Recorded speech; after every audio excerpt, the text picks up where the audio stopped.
A third suspect in the deadly Bronx daycare poisoning is in police custody tonight, charged with distributing that deadly fentanyl that killed one child and sent three more to the hospital. Federal attorneys say Renny Antonio Para Paredes was involved in the alleged drug operation. They found a stash of evidence in his apartment linking him to the daycare, including a Red Dawn stamp, which is used to mark kilos of fentanyl. The alleged ringleader, however, is still on the run. He is the husband of the daycare owner you see there, and he could have fled the country. Police reportedly are now searching for him in the Dominican Republic. There are also new questions tonight about the bail reform policies New York enacted in 2019, which let most drug offenders walk free after they're arrested. With the plague of fentanyl still spreading, should cities start being tougher on drug criminals? Well, joining us now is Derek Maltz, former director of DEA Special Operations. And back with us is Mercedes Colwin, a very experienced attorney here in New York who knows the bail reform laws. Derek, you say this is not an isolated incident, what happened in the daycare up in the Bronx, and that this is happening all over the country. Right. So my heart goes out for the family of the one-year-old. I know the case up in New York. DEA is working closely at the New York Strike Force, multiple agencies, federal prosecutors. But this is not something that just started in New York in the daycare center. We've had babies dying all over the country. We had a 19-month-old that died in an Airbnb. A poor family from France went to a place in Miami or Florida area.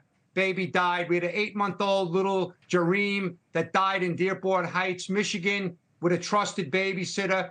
We had a 2-year-old daughter of a guy out in Pierce County, Washington, who died last week on the father's lap. And the medical examiner basically said they have never seen this many blue pills or pills in a child's body. Yeah. So this is crisis. It is a crisis, and the stats bear it out.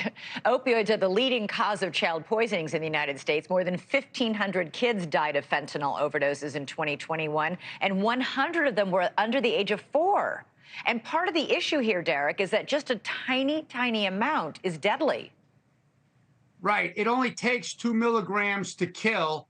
And, 1 kilogram could potentially kill 500,000 people if it was pure fentanyl. But the bigger issue, Elizabeth, is the fact that the Mexican cartels are pushing this poison all over our country. And by the way, I was in Jamaica last week with the DEA in the largest international drug conference ever. And the only partner that wasn't there that we needed there was the Mexican government. So it's actually really, really sad that we're allowing this. And I was at a fentanyl rally this weekend in the rain in Washington, D.C. with families all over the country. And there was a mother from Kentucky talking about her 3-year-old Cash, who died in the custody of her ex-husband in a house where the baby got into the fentanyl. So it's all over. It is all over. And by the way, fentanyl's the brainchild of, Los Chapitos, the sons of El Chapo in Mexico. So they're the one country that absolutely should have been there. Okay, Mercedes, I want to talk to you about these bail reform laws. They were passed in 2019 in New York State, meant to sort of, to free up the jails with all these low-level offenders who had been arrested and were charged there. But what has happened is that a lot of drug dealers are just released a few hours after they're arrested. Many police are feeling frustrated that, why bother arresting this guy? He'll be back out on the corner in 3 hours. And that is the biggest issue. And by the way, this issue is very near and dear to my heart. My brother was an undercover narc for NYPD.